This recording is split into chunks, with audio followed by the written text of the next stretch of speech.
Hello, I want to share with you the importance of getting inspections on any home or property you intend to purchase. And there is a lot of different inspections that you can have done. The primary purpose is to investigate and figure out, can you use the property for what you intended to use it for, and what's it going to cost to maintain this home or property now and in the future. That way, you can really make an informed decision before you finish purchasing that home. Now there's a lot of different inspections that you can get done. In fact, there's over 38 different types that you can have done, but there's some basics that I'd recommend as a bare minimum. Do not move forward without having these certain inspections done. Number one, a general home inspection. A general home inspection is kind of like going to your general doctor for a checkup where they scan you from head to toe to figure out what might be wrong and what needs to be taken care of or addressed.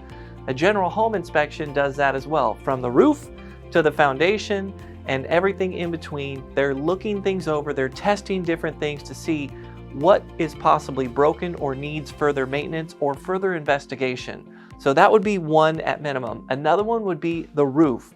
Get a roof inspection done by a licensed roofing contractor to find out what might be needed, how much life is left on the roof, and so on. Another one as a bare minimum is called either a pest inspection or a termite inspection. So that inspection is actually looking for wood destroying pests or organisms, meaning termites, wood beetles, bugs that are going to eat or destroy the integrity of the home, as well as like fungus, mold, dry rot, things like that that could deteriorate the materials. And that comes with estimates on what those are going to cost to repair. Those are the top three non-negotiable. Don't proceed without getting those done. Now there's others to take a look at too. If you're on city sewer, you would want to have the sewer line checked out from the home to the street connection to see, is there anything that you need to worry about? Like, are there roots that are possibly getting there? Anything that could be causing a blockage from sewage being able to leave your home? You definitely don't want that backing up.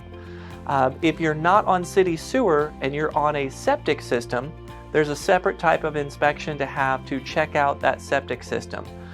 Then also you're going to want to make sure if you're on city water, the city water will actually have all kinds of information about the quality of the water. You can also have the water tested. I mean, literally, we all need water to live. So really making sure that the water source is checked out. So if you're on a well instead of a city connection, having a well inspection done to make sure that not only it functions right, but more importantly, having the water tested to see, is it drinkable or not? Big decision you want to figure out before you end up in owning this home and then facing some big costs later. So those are the minimum that I would start with, and there's actually a huge list of all kinds of additional ones that are available. I'll be doing future training videos and stuff on that, or if you'd like to know what might be applicable to your situation on your home purchase journey, give me a call or send me an email and let's schedule some time to talk more. Catch you on the next one.